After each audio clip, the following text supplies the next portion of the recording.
how to explain. It's the possibility in the hard thing that we just cut.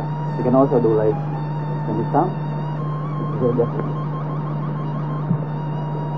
So not take something. So in the real, something we can do just like that, and more closer. So we can do more close. So it's here. And this just sit again. Before, it maybe sometimes people can little bit strong stamina. So after this, like that, you can go to here.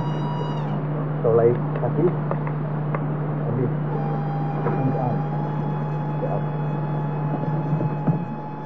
Just cut the hand. So do together. Count can. Cut the hand directly. And after this, step here, and we cut here. This and this.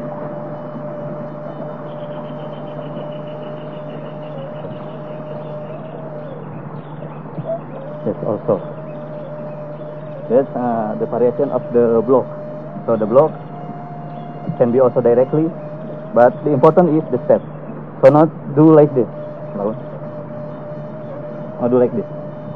Because with the experienced people, before we can cut his hand, he also look our hand and still can cut us. So that's why it's important to move. So when it comes, just move. And this cut. This also cut, this cut. And this also, just follow to here. After this, and this go in. Directly.